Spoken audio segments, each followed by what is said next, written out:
Days 72a, second line down from the top, right by the two dots. So the Mishnah said we're actually not focusing on the first part of this phrase, but the second two parts of this phrase, that although ideally one is not supposed to go ahead and cut down any standing grain before the omer is offered. Halacha l'maisa, this is actually very interesting. If you need to cut down grain in order to go ahead and clear area for a base aval. Now what this is really, we saw this in the Mishnah, what this is really referring to is that often in the aftermath of the Levaya, people would come back for a Sudas Havra, a meal of consolation, and that meal was held with a larger assembly. So if you had to clear area, let's say there was no place to sit, so if you had to clear an area, you would be permitted to go ahead and cut down grain in order to clear that area to allow people to sit. When they base hamedrash, or base medrash, let's say again, Baruch Hashem, the shira outgrows the base medrash, you need a place to sit. The only place is the open field, so you can go ahead and cut down grain in order to clear an area so as to allow people to sit. So the Gemara says, my time, why is that? Why can you cut grain for these purposes? Very simply, the pasuk says, K'tzirchem am rachmana v'lo k'tzir mitzvah. Because we'll say the prohibition to cut down grain prior to the offering of the omer is only when it's k'tzirchem, your k'tzir, you're harvesting, something done for your own purposes, v'lo k'tzir mitzvah. But if you have to go ahead and harvest grain for the sake, ultimately, of going ahead and performing a mitzvah, or to enable a mitzvah, one is permitted to do so. Good. V'lo yaseh krichos aval manichin svasim. So remember again, but even in that case, you should not go ahead. Even if you have a license to cut down grain prior to the omer, you should not go ahead and bundle the grain. Rather, you should leave it untied. So the Gemara says, my time, what's the reason? To come into efshar lo tarchinon. Because again, Rabbi said this isn't a pasuk. This is just logic. To whatever degree we don't have to busy ourselves with chadash grain before the bringing of the omer, we try to avoid it. So therefore, I have to harvest it. I have to cut it down because I need space, but I don't go ahead and start bundling it until after the omer is brought. Mitzvah somer lahavi menachos. We'll say now a very interesting halacha. The mitzvah of the omer. The mitzvah of the omer. It's nothing.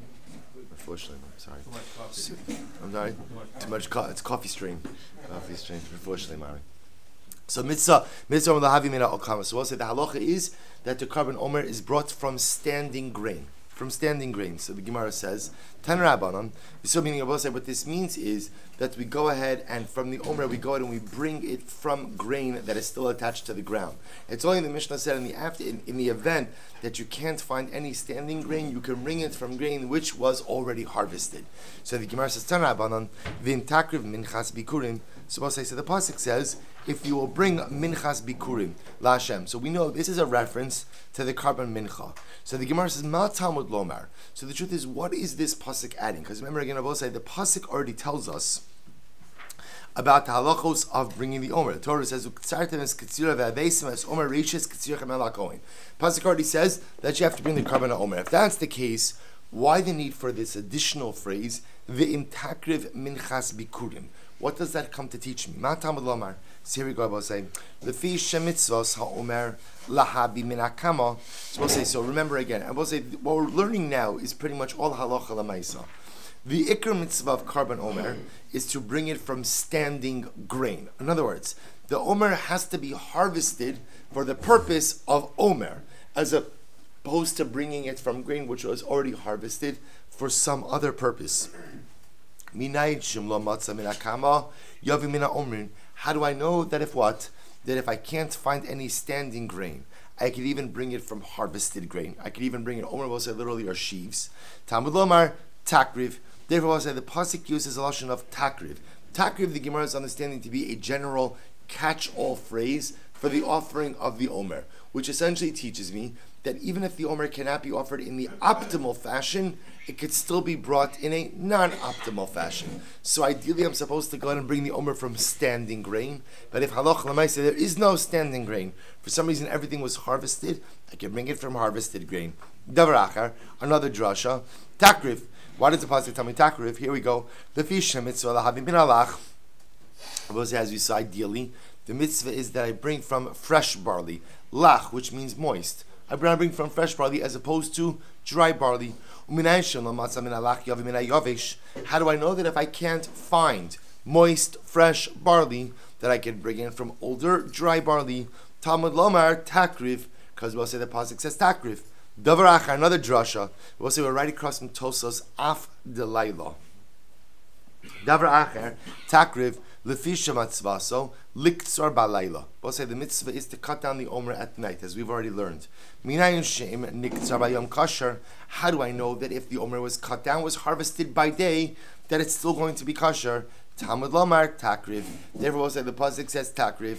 V'doches HaShabbos. And how do I know ultimately that the omer is doches Shabbos? That you could, remember we learned this before, that even if, let's say again, the second night Pesach, when I cut down the omer is Shabbos night, how do I know that I still bring the omer? Talmud Lomar Takriv. Takriv Kolshu. So the Gemara is Takriv Mikol Makom, Takriv Afilu B'Shabbos, Takriv V'Afilu B'Tumah. So therefore I will say the word Takriv is the catch-all phrase that teaches me that although there is a lechatchila from bringing the omer, and that lechatchila is what Rabbi say, that I'm supposed to bring it from standing grain, I'm supposed to bring it from moist grain, and I'm supposed to offer it, I'm supposed to harvest it at night. That Takriv teaches me that even if halacha l'maisa I bring it from grain which was previously harvested, I go ahead and I bring it from dried barley, I go ahead and I harvest it by day, Takriv teaches me it's still good. Furthermore, Takriv also teaches me that halacha l'maisa the omer is doches Shabbos, and this last piece also, which is another hosafa, which is the halacha is that the omer is offered up even in a state of tumah. Right? So Takriv therefore becomes the catch-all phrase that tells you that even if the omer cannot be brought in the optimal fashion, it is brought nevertheless. Good. Niktsar bayom kasher. So we'll say, what did the Mishnah say? Although ideally we want to harvest the omer at night, on the second night of Pesach, if you offered it, or if you harvested it, I should not offered it, but if you harvested it by day, it's still going to be kosher. Says the Gemara, v'hatnan. So we'll say now, the Gemara is going to propose a kasha to this, and actually this is going to get us into a very interesting discussion. So we learned in another Mishnah. We'll say, the Gemara quotes a Mishnah from Menachos Megillah. What does the Mishnah say? Kol halayla kosher liktsiras haomer. So the Mishnah is here talking about the things which are kosher by night, and the things which are kosher by day. So the Gemara says, Kol halayla kosher liktsiras haomer. You can go ahead and harvest the omer the entire night. Ulahaktir chalavim ve'ivarim. Furthermore, you could offer up, I will say, chalavim are fats, limbs of a carbon the entire night. Ze'aklal. So we'll say, what is the general principle? Davar shemitzvasa kol hayom, kasher kol hayom. Anything I will say that can be done all day, well, I should say something different. Anything that is normally done by day is kosher when? All day. So the Gemara says, Davar shemitzvasa b'layla, kasher kol halayla. And anything that could be done all night, right? I should say differently. Anything that is done by night is kosher the whole night. Now both say, katani laila dumi diyom. Now both say that we assume that nighttime resembles the day. How so? Ma diyom ba laila lo. Just like both say for the items that are enumerated here in the Mishnah, that can be done by day, can be done all day, but what? Cannot be done by night. Af de laila bayom nami lo. So two of us, we would assume that the items enumerated that can be performed by night, although you have a license to do it all night, you cannot what? You cannot do it by day. So we'll say, so what's the kasha? Right? So the kasha is, you just told me that although the omer should ideally be harvested at night, it can be harvested by day, but yet the Mishnah Megillah says the omer is an example of something which can be done all night long. So we assume if it can be done all night long, it's true, you have the whole night, but what? It cannot be done by day. So it's a machlokes, we'll say essentially not a machlokes, a stira, contradiction between the Mishnah Megillah and the Mishnah in Menachos. Which one is it? Everyone will agree that the omer can be harvested all night. Our Mishnah says over here in Menachos that it could also be harvested by day if need be, whereas the Mishnah Megillah seems to say that it cannot be harvested by day. Amar Rabba lo kasha. Not a contradiction, but say two different opinions. Ha Rebbe v'ha Rabbi Elazar Rabbi Shimon. Both say two opinions. One is the opinion of Rebbe, one is the opinion of Rabbi Shimon. Both say, watch this. This is amazing. Desanya. Haya omed umakriv minchas omer v'nitmes. So say this is a fascinating case. The Kohen is standing, offering up the carbon omer v'nitmes, and he becomes tameh. He becomes tameh. The point is the carbon is tameh. Im yeshacheres, so we'll say if halacha l'maisa, there's other grain. Omer lo, we say to him, have acheres tachtel. We say to him, go ahead and bring another carbon. All right, so bring replacement grain. We'll say, watch this. V'im lav, and if there is no other replacement, so what happens? Omri lo, we say to the Kohen, Havi pikeach, be a smart guy, ushesok, and be quiet. We will say this phrase actually has dramatic ramifications in general, right? Havi pikeach, ushesok. Sometimes again, we tell you, be quiet, or we say to the Kohen, don't say anything. Just don't say anything, finish up the avoda, move on. Divrei Rebbe. These are the words of Rebbe. So we'll say, Rebbe Elazar, Rebbe Shimon Omer, Benkach u Benkach Omer lo, Havi Pikeach u'shesok. So Rebbe Elazar, Rebbe Shimon says, either way, whether you have more grain or don't have more grain, we say to him, be a smart guy and be quiet. Why? Rebbe say why? Shekala Omer shenikta sheloki mitzvaso pasol. So Rebbe say, here's what's happening over here.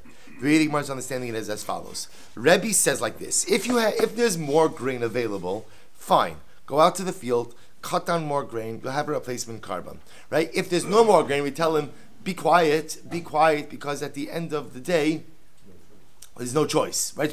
Also remember again, you have to offer up a carbon omer. Without a carbon omer, again, you see, we're actually going to speak about this, that the carbon omer will say is dochet tuma, even without rov tzibor. We're going to get into this. So we'll say, because you need a carbon omer. So he says, be quiet because there's no other option anyway, just be quiet. We'll say, so what's interesting is as follows. But Rebbe only says, be quiet only when there's no other grain. What do you see from Rebbe? You see from Rebbe that if there was the ability to what? To go into the field and harvest more barley, even though it's daytime, we would do that. Because Rebbe allows for the grain to be cut down by day. Rabbi Elazar Shimon says, Benkach u Benkach. What does Benkach u Benkach mean? Benkach mean whether there's more grain or there's not more grain, what do we say to the Kohen? Close your mouth. Why? Because Rabbi say there is no ability to bring a substitute carbon omer. Why is there no ability to bring a substitute carbon omer? Because carbon omer can only be harvested when? At night. And therefore, again, if you miss the nighttime window, that's it. You're done. So therefore, benkach u benkach, whether there is more grain in the field or not more grain in the field, Rabbi Elazar Shimon will say to the Kohen, be quiet. We'll say, look at Rashi. Shelo ki mitzvah apostle, hilchach u'mitzas ketzira b'alayla v'lo b'yom, hilchach hadetanya le'el miktzah b'yom kasha, Rebbehi v'adetanya apostle, Rabbi Elazar Shimon. If Rabbi will say, the Gemara just says very simply, or Rabbah says, it's not a contradiction. The Mishnah in Megillah, which says that the Karban Omer is kasher kol halayla, but only balayla, reflects the view of Rabbi Elazar ben Reb Shimon, who says that the Omer can only be harvested at night. Our Mishnah Maseches Menachos that says that the Omer could be harvested even by day. B'diavad, it's not the Chatchila. B'diavad reflects the view of Rebbe. Good. Amar Rabbi Barachana, Amar Rabbi Yochanan. Rabbi Elazar ben Reb Shimon b'shitas Rabbi Akiva Rabbo shel Aviv Amram. Let's listen to this case. Listen to this explanation. So Rabbi Barachana says, so where does Rabbi Elazar ben Shimon get this? So we'll say this is a very restrictive shita. Rabbi Elazar ben Shimon holds that the Omer can only be harvested by night, which means Rabbi say that if you miss the window, you're out. You're done. So the Gemara. So now Rabbi Barachana says, where does Rabbi Elazar ben Shimon get this from? He's holding of the shita of Rabbi Akiva, who was the Rebbe of his father. So we'll say, so again, remember, Rabbi Akiva was the Rebbe of Rabbi Shimon, who was the father of Rabbi Elazar ben Reb Shimon. So Rabbi Elazar ben Shimon gleans his shita from his father's Rebbe, from Rabbi Akiva. Why? Because what happened? This night. Here we go. It's actually very exciting. I'm Rabbi Akiva. Kol malacha she'efshar lo la'asosa mi'erev Shabbos eina dochas haShabbos. So we'll say, Rashi points out over here, Klal, I'm Rabbi Akiva, B'milo kamari b'perek Rabbi Elazar d'mila. So we'll say, this is actually talking about by bris milah. We know that bris milah is docha Shabbos, because the pasuk says, Ubayom hashmini yimol b'sar Allah. So, and the Gemara darshans, Bayom hashmini afilu b'Shabbos. So milah is docha Shabbos. But we'll say, the shaila is, what aspects of milah are docha Shabbos? Therefore, Rabbi Akiva says, Kol malacha she'efshar la'asos be'erev Shabbos eina docha es haShabbos. Rabbi Akiva holds anything which can be done prior to Shabbos is not docha Shabbos. We'll say, I'll give you an interesting, so just to understand, what's a simple example of this? The knife. So we'll say, everyone agrees that milah is docha Shabbos. But for example, Rabbi Akiva will say, let's say, the Maul forgot to bring the knife. He forgot to bring the knife to the place where the milah is going to occur before Shabbos.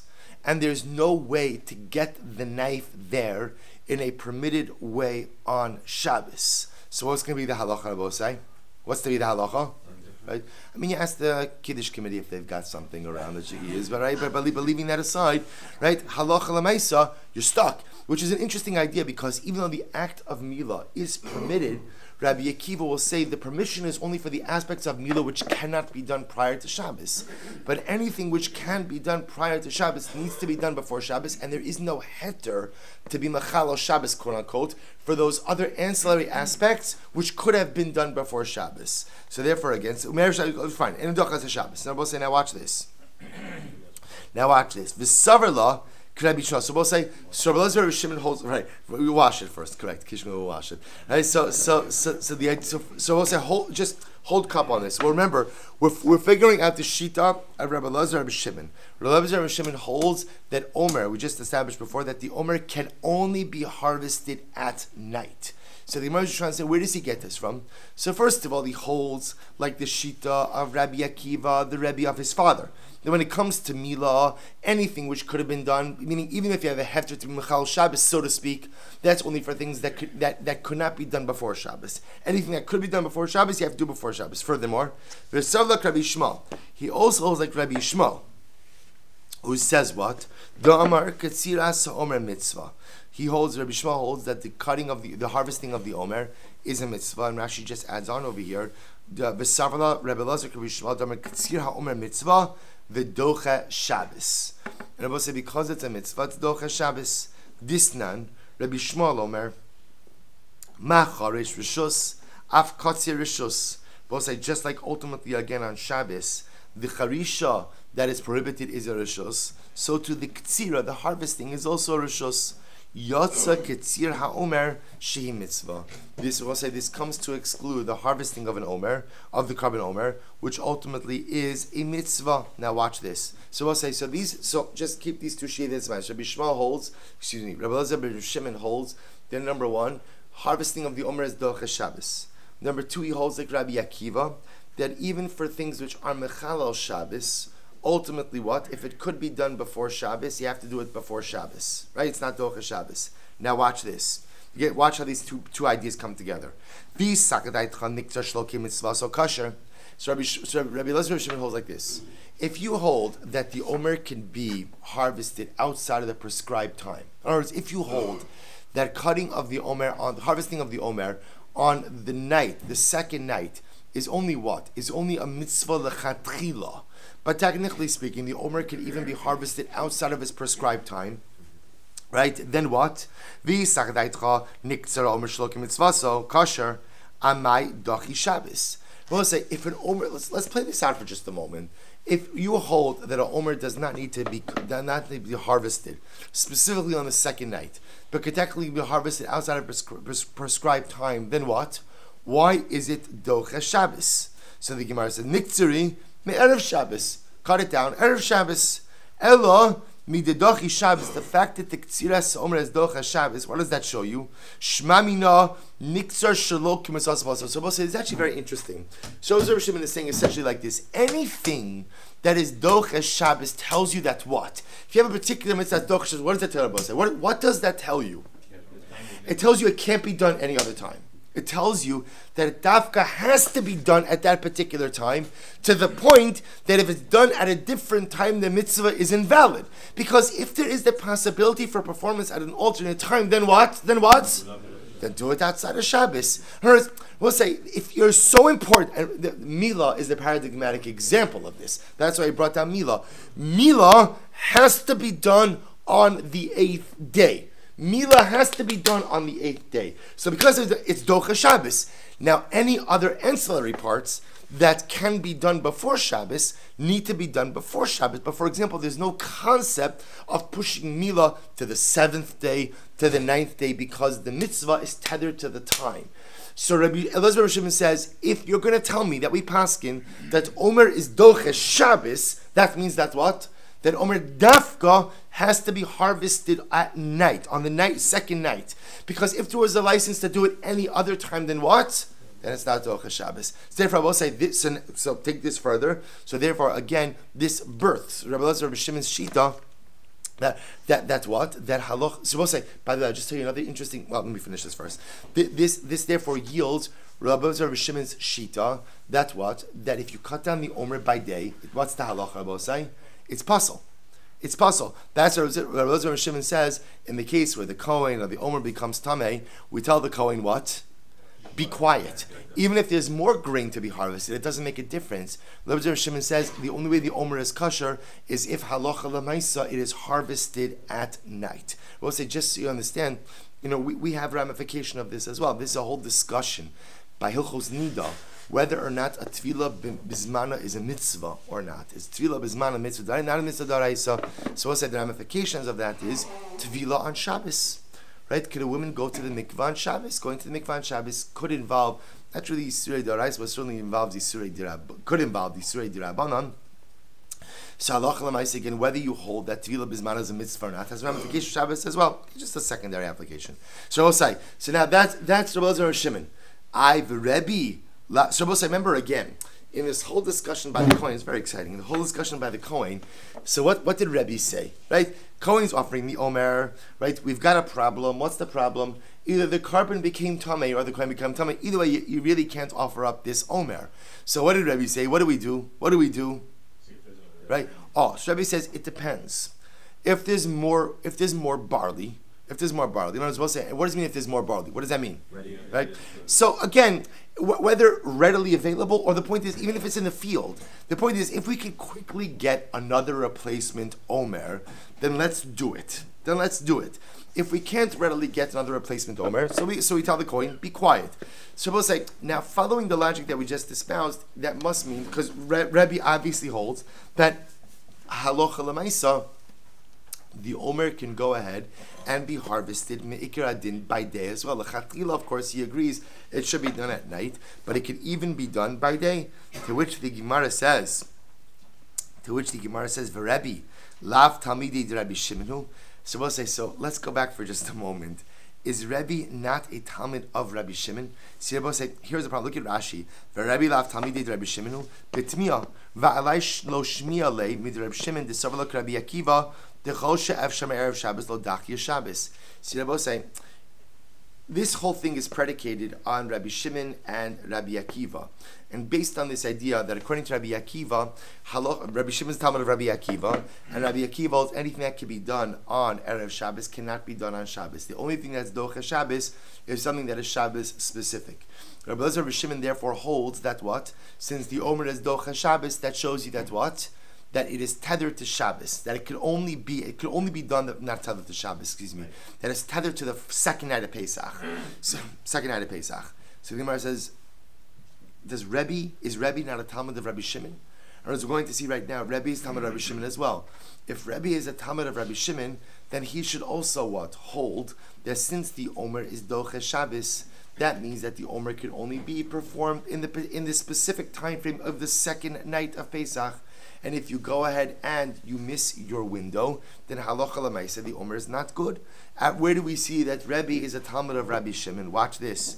V'hatanya, Amar Rebbe said, Kishahayinu l'meid in Torah eitz Rabbi Shimon b'takoa.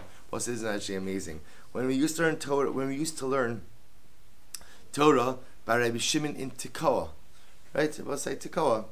In the Shomron, when we used to learn Torah by Rabbi Shimon in Tekoa, Hayinu ma'alin lo shemen va'alontis michatzer legag umegag lekarfeif umekarfeif lekarfeif achar ad sha'anu magian lema'ayan shanu roch tzimbo. We'll say this is amazing. So they used to go to a ma'ayan, they used to go to a spring on Shabbos. Again, this is before, we'll say, remember again, on a technical level, so the prohibition to bathe on Shabbos came later on, what's called Gzeras Merchatz. We saw in the Second Shabbos.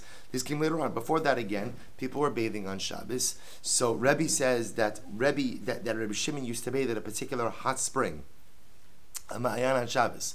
The problem is, how do you get your towel and your oil with you to the spring? So Rebbe says, interesting, that when we were learning by Rabbi Shimon has an interesting shita by Hilchos Shabbos. He holds that all gagos, chatzeros, karfifi, all of these rishus, all of these private areas, rishuyos hayochid on Shabbos are considered to be like one big rishus hayochid. We're not going to get into a shita right now, but he holds that all rooftops, karfifios, chatzeros, are ultimately considered to be one large rishus hayachid. So that technically speaking, you could carry something from point A to point B as long as you're going through a multiple rishuyos hayachid.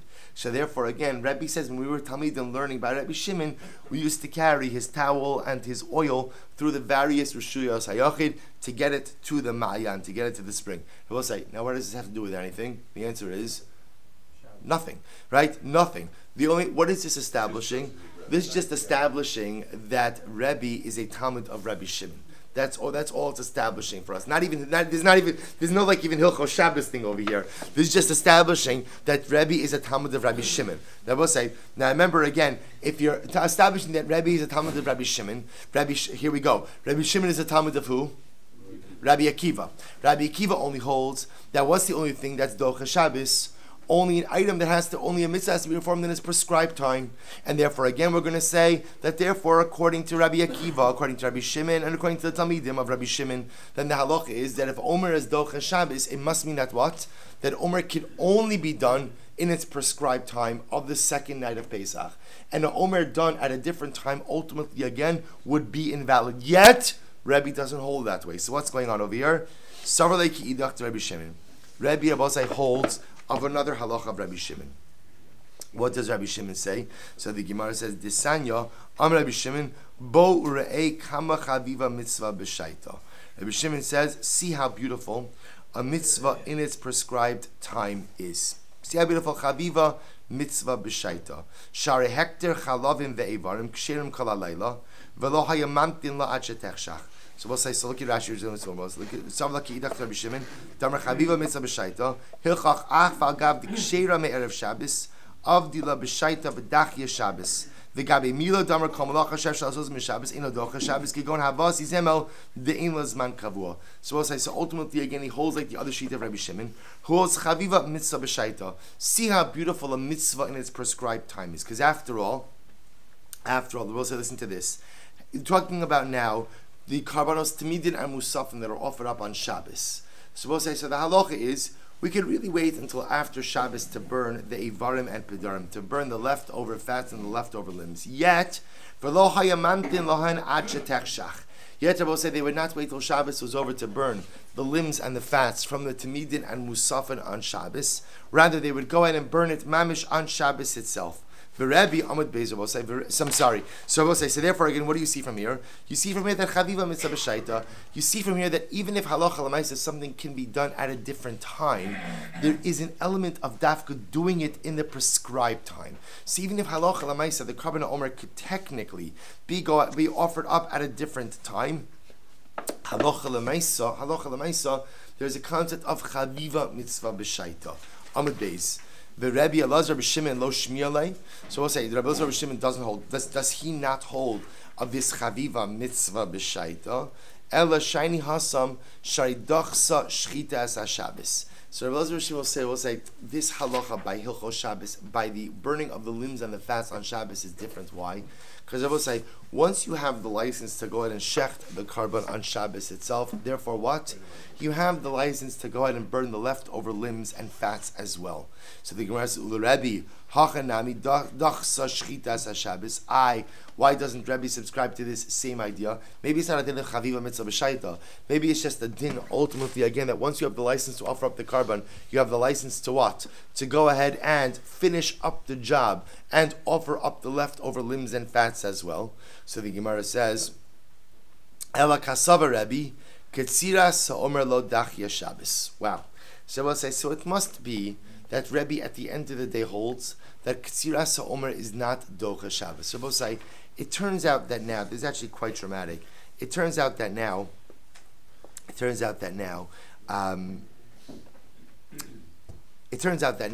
there's a more fundamental machlokas. Is the Omer Docha Shabbos or not? Rebbe will hold no. The Gemara is suggesting Rebbe holds no, and Rabbi Elazar Rabbi Shimon holds yes. So the Gemara says, watch this. So the Gemara says, "V'lo, is that true?" V'hatanan, we learned in the Mishnah, the Chachamim say, "Echad Shabbos ve'echad Chol mishalosh ba."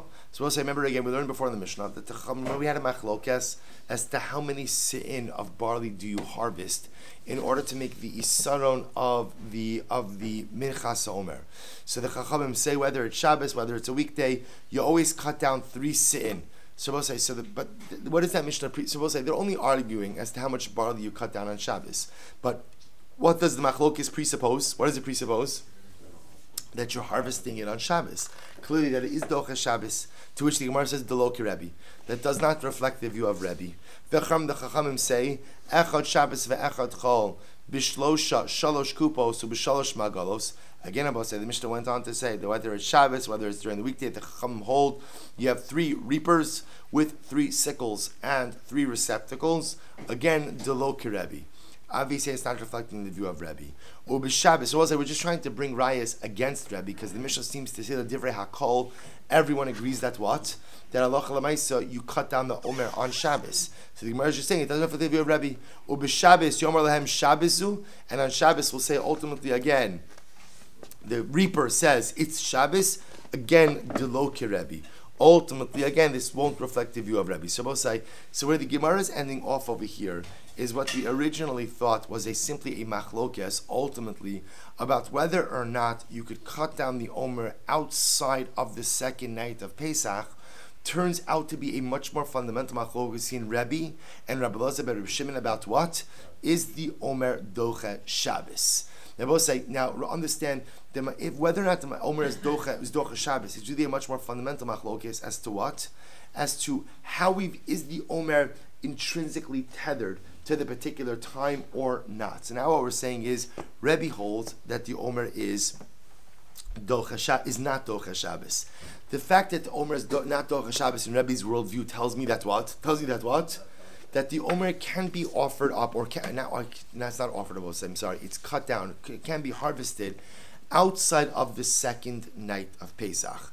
That kind of bleeds into our sugya, because that's why halacha l'maisa we will say that the omer can be cut down even on the second day of the omer, which is why that halacha l'maisa, according to Rebbe, if on the second day of Pesach, which is why according to Rebbe, that halacha l'maisa, if it turns out that the kohen is tameh, the omer is tameh, if there is more grain available, what do? We bring a second carbon ha'omer, because it's okay, you could bring the carbon outside of the prescribed time. You could harvest the barley outside of the prescribed time.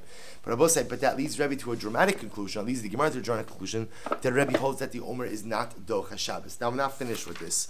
Let's go weiter. Says the Gemara. Niktzar bayom kasher v'dochas haShabbos. So the Mishnah says, if the omer was harvested by day, or was harvested on the second day of Pesach, it is kasher and it's docha Shabbos. The omer is still docha Shabbos. So the Gemara says, man shamis lei domer niktzar bayom kasher Rebbe. So we'll say, who is the one who holds that if the omer is cut down by day, that it's still kasher? We'll say, who holds that? That's Rebbe. Here's the problem. V'katani dochas haShabbos. But yet, what does the Mishnah say? It's docha Shabbos. So we'll say, what did we just say before? That according to Rebbe, it's not docha Shabbos. So what's going on over here? So my lav kitzira, are we not talking? So we'll say, when we say that the omer is docha Shabbos, which element of the omer is docha Shabbos? Are we not talking about the harvesting? To which the Gemara says, lo lahakrava. No, it's not actually talking about harvesting. It's talking about what? Offering. We'll say that the offering of the omer is docha Shabbos. You could offer it up on Shabbos. Aval l'ktzira lo. But you're going to tell me that you're telling me ultimately that for harvesting itself, it's not docha Shabbos. Is that true? Vatanya Rebbe says, "Vaydaber Moshe es moadei Hashem." Pasuk says, and Moshe Rabbeinu reviewed the moadei Hashem, the Yomim Tovim. We'll say, what is this coming to teach me? What is this pasuk coming to be mosif? We'll say, look at Rashi just a moment. We'll say, remember again, right before this section, Moshe Rabbeinu goes through all the Yom Tovim. And obviously it's Moshe Rabbeinu who is giving us the halachos of the Yom Tovim. So why the need for this pasuk, Vaydaber Moshe es moadei Hashem? Here we go. Lefish lo lamadnu ela uletamid upesach. Because we'll say, all we learned was what? Was for Tamid and for Pesach. Shene'emar bahen b'mo'ado. See, I learned that the carbon Tamid and the carbon Pesach are docha Shabbos. How do I know that? Because the pasuk says b'mo'ado. Pasuk says in its appointed time. B'mo'ado v'afilu b'Shabbos, b'mo'ado v'afilu b'tumah. Teaches you both side that b'moado these karbanos are offered up even on Shabbos, and they're offered up even what? Even in a state of tumah. Karbanos hatzibor minayin. But say, how do I know that other communal offerings are osa docha Shabbos? So the Gemara says, Talmud Lomar, Eile ta'asu laHashem b'moadechem. Pasuk says, these you shall perform for God b'moadechem in their appointed times. And what we darshan is appointed times afilu b'Shabbos. Minayin l'rabos omer v'akari vimo shtei alechem v'akari vimon. How do you know that this comes to include the carbon omer? That is docha Shabbos and all that is offered up with it, and the shtei alechem and all that is offered up with it. Talmud Lomar, v'aydaber Moshes moadei Hashem. Hakosov kava moed lekulon. We'll say therefore again the passage is Vaydaber Moshe es moadei Hashem. So we'll say we often translate moadei as what? As Yamim Tovim. But really moadei means what? We'll say appointed times. To teach me that the karbanos of all the Yom Tovim have their appointed times, are offered up on those appointed times, even if what? Even if those appointed times are Shabbos. Kava moed lekulon. Gives you an appointed time for all these karbanos. Lemai. We'll say, now what is this referring to? Ilema lahakrava. If you want to say ultimately again, it's for offering. We'll say the 2 loaves of Shavuos are not offered up on the Mizbeach. Yet they are mentioned explicitly over here. Ela pshita litchina v'harkada. Rather, I will say, must for the shtei alechem is talking about for the grinding and sifting of the grain. Udekavasa gabe omer lektsira. And both say the corresponding thing by Karban Omer would mean what? What's the moadah by Karban Omer? Harvesting of the barley. To teach you that what? The harvesting of the barley is docha Shabbos. The kadochi es Shabbos. Elo omer lahakrav. Maybe not. Maybe say omer lahakrava. Maybe what it's teaching me is that the offering of the Karban Omer is docha Shabbos. Ushtei alechem laafiyah. And the shtei alechem will say to me that they what? The 2 loaves can be baked on Shabbos. Vikasava Rebbe Tanur Mekadesh. Because Rebbe holds that it is the tanur, it is the baking of the shtei halechem that ultimately sanctifies them. So the Gemara says, so the Gemara says, if that's the case, that it's the tanur ultimately that sanctifies the loaves, you can't bake it before Shabbos. Why not? Because both say first wide line, ayin beis on the base, because if you go out and you bake it yesterday, if salei balina, it will become invalid. Why? By staying overnight. V'savar Rebbe Tanur Mekadesh. Does Rebbe really hold that the tanur, that the baking of the shtei alechem is what sanctifies the shtei alechem? After all, V'hatanya we learned kiv seat seres in mikachin es alechem el b'shchita. We will say the kiv seat seres only sanctify the lechem, the loaves, the shtei alechem with shchita. So when you shecht the kiv seat seres, that sounds like when the shtei alechem become kaddish. Keitzad shachtan lishman v'zarkan daman shalishman. If you shecht the kiv seat seres lishman, and you sprinkle their blood, the shman, kidesh halechem, then the loaves become sanctified.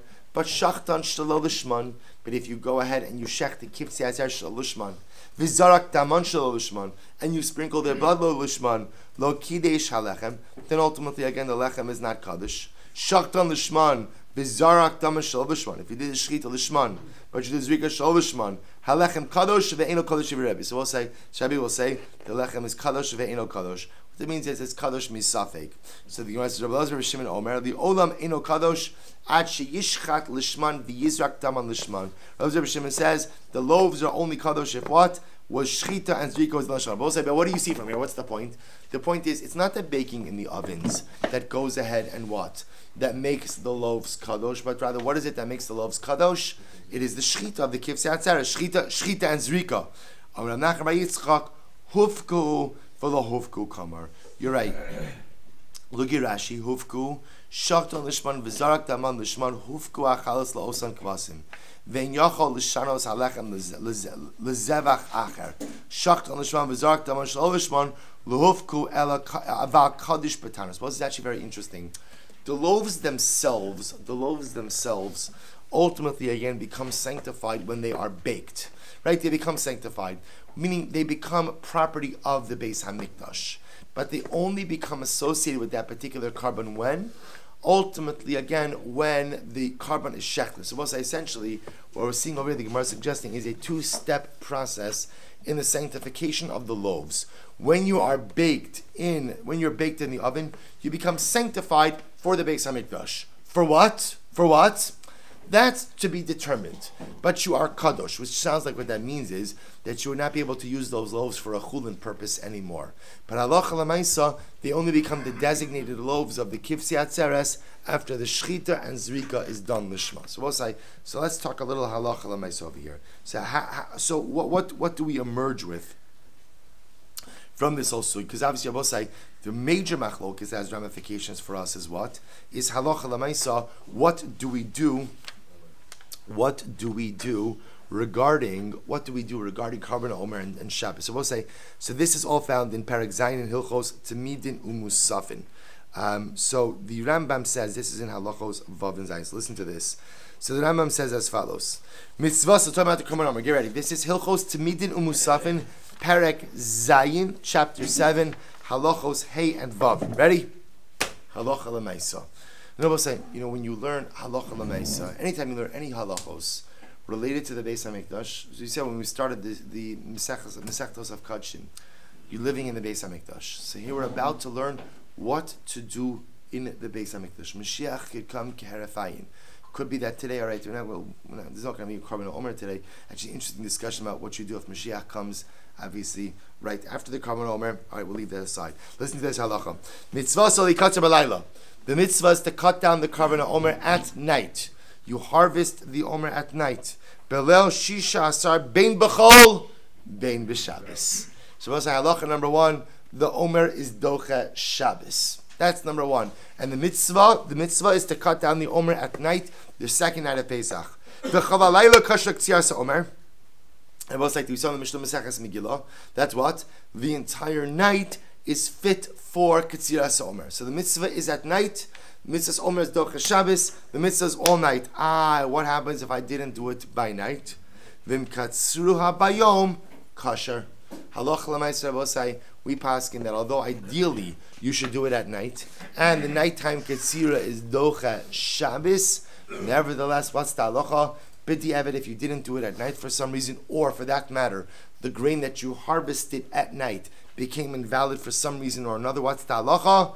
The halacha is you could do Ketzira bayom. You could harvest additional barley by day. The Rambam then goes on to paskin about saying all the other cases as well. Mitzvah lavam min akamo. Ideally, you should bring it from standing grain. V'lomatzu yaviyam min amrim. If you don't find standing grain, you could go ahead and bring it even from previously harvested grain. Mitzvah lavam min alach. You should bring the Karban Omer ultimately again from moist barley, fresh barley. Lomatzu yavim min yavesh. Ultimately, again, if you didn't find any, you could go ahead and bring it even from dried barley. Beautiful. Both say Hadron Alach Rabbi Shmuel. Mazel tov. Mazel tov. New parak. Here we go. Ve'ela Menachos nikmatzos.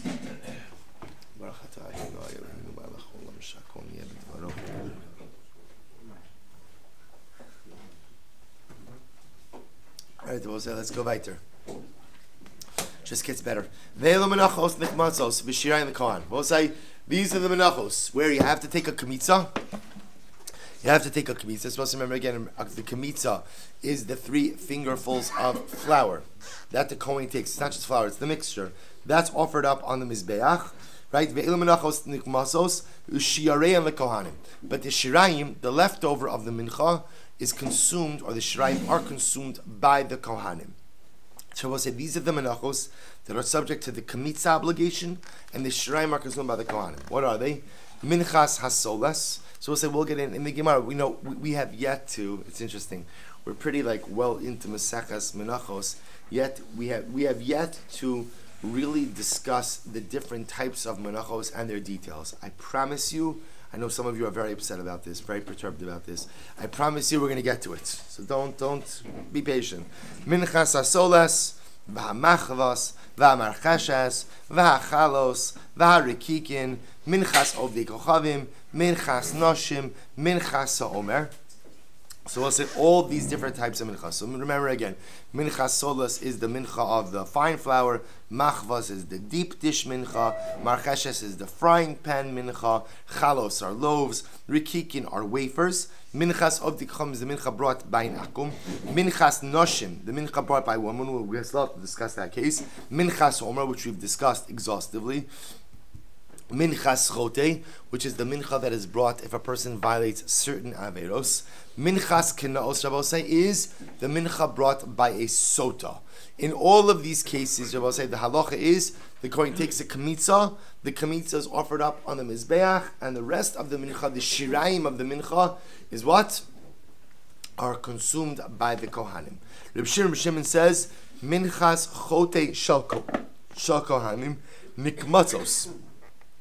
Listen to this interesting case.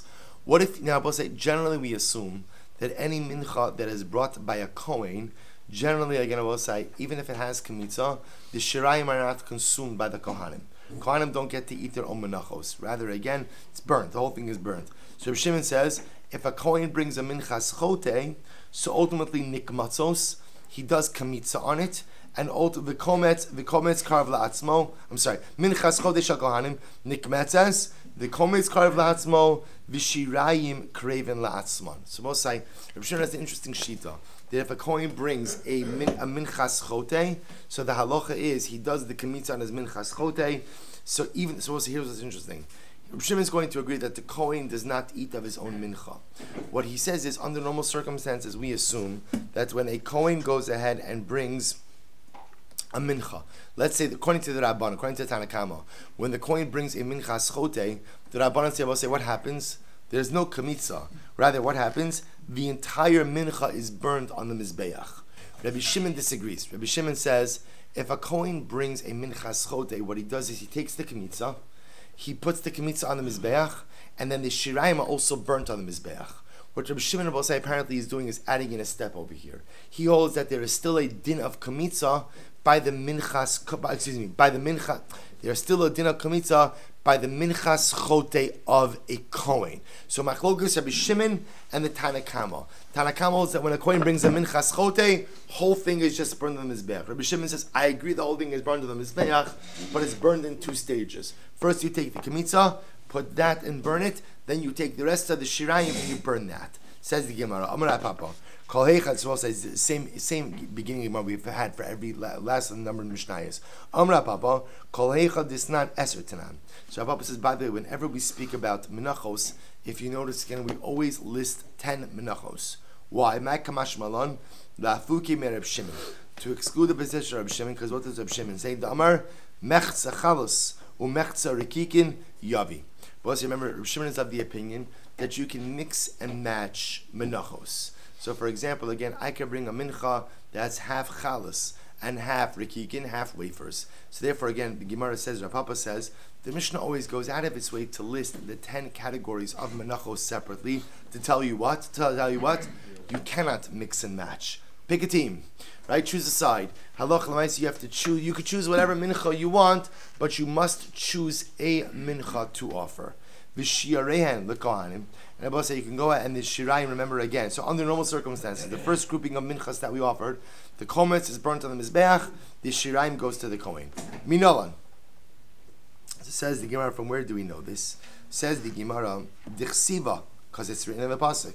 To which the Gemara says, well, ksiva udlo ksiva. It's written, but it's not really min. In other words, we'll say, watch this. So obviously, when the Gemara is asking, how do we know that the kemitza is burned and the shirayim is consumed by the kohen? That's obvious. The pasuk explicitly says that. To which the Gemara says, well, it says it, but it doesn't say it. What does that mean? Ksivba, on one hand it says, v'zos Torah samincha, hakrivos sa b'nei arom. Pasuk says this is the Torah of the mincha, b'nei aron should offer it up. Vano seres mimana yochlu aron ubanov. And that which is left over from the mincha shall be consumed by Aaron and his sons. So the Gemara says, Ba'achitin lo kami boilan. So we'll say, interestingly enough, I know that this applies, this din, ultimately again, of what? Of kamitza and shirayim. That the kamitza is offered up in the mizbeach, the shirayim is consumed by the kohanim. I know that applies to menachos which come from chita, from wheat. Ki kami boilan. But say, where does my shaila come up? Seorin. Ba'asorin. What happens if the mincha comes from barley? Does the same halacha apply of kamitza on the mizbech and shraim to the kohanim? To which the Gemara says, Ba'asiorin nami. So we'll say, even by sorin it's pashit. Midinik metzes, shiyareha la kohanim. So we'll say, what does the Gemara say? So we normally assume that there's a relationship. That wherever there's a Kamitza Shirayim relationship. I will say, what's the Kamitza Shirayim relationship? Wherever the mincha is subject to the obligation of Kamitza, then what happens to the Shirayim? They're consumed by the Kohanim. So therefore, again, the Gemara says, even in a barley offering, it's not about barley, it's not about wheat, it's about Kamitza. Wherever you find Kamitza, ultimately, again, the Shirayim are consumed by the Kohanim. To which the Gemara says, you're right. The truth is, according to the Rabbanon, we don't have a kasha. According to the Rabbanon, we know there's a Kamitza Shirayim relationship. And wherever you do Kamitza, the Shirayim are consumed by the Kohanim. Wheat, barley makes no difference. Ki kami boilan, aliba de Rabbi Shimon. Rabbi say, where does our shaila come up? According to Rabbi Shimon. Why? Because what did Rabbi Shimon say? The Amar Ika Mincha de Mikmitza velo misachla. Ultimately, again, Rabbi say, because remember, Rabbi Shimon is of the opinion that what? There is a case of a carbon mincha that has kamitza, yet the shirayim are not consumed by the kohanim. What's the case according to Rabbi Shimon, where there is kamitza, yet no consumption of shirayim? We just learned in the Mishnah. This nan, Rabbi Shimon Omer, minchas chote shal kohanim nikmetzes. The minchas chote of a kohen has kamitza, so a kometz krav liatzmo, v'shirayim kareven ba'atzman. Ultimately, again, the kometz is offered by itself, and the shirayim are offered by themselves. We'll say, according to Rabbi Shimon, minalan. From where do we know the halacha? So we'll say, so we'll stop over here for today. So just understanding, we're ending off over here. The Gemara says, ultimately, we thought, the Gemara is asking a shayla. I know that there's a din, ultimately, again, of kamitza and shirayim consumption, ultimately by wheat karbanos. How do I know it? Ultimately, again, by barley. So the Gemara says the shaila is not according to the Rabbanon. The shaila is according to Rabbi Shimon. Because according to Rabbanon, Rabbi said there's a clear relationship between kamitza and shirayim. Wherever you find kamitza, you find the permission to go ahead and eat the shirayim. The shaila is according to Rabbi Shimon. Because Rabbi Shimon is the one who holds of a case where there's a din, where there is a kamitza, but yet no shirayim consumption. What's the case of kamitza with no shirayim consumption? Minchas chote of a kohen. According to the Rabbanan, what do you do with minchas chote of a kohen? What do you do with it? Totally burnt to the mizbeach. According to Rabbi Shimon, you do kamitza, burn the kamitza, and then you take shirayim. Now, granted, the kohanim don't eat the shirayim; they burn the shirayim. So, according to Rabbi Shimon, the relationship of kamitza and shirayim don't only go together. We'll continue with this tomorrow.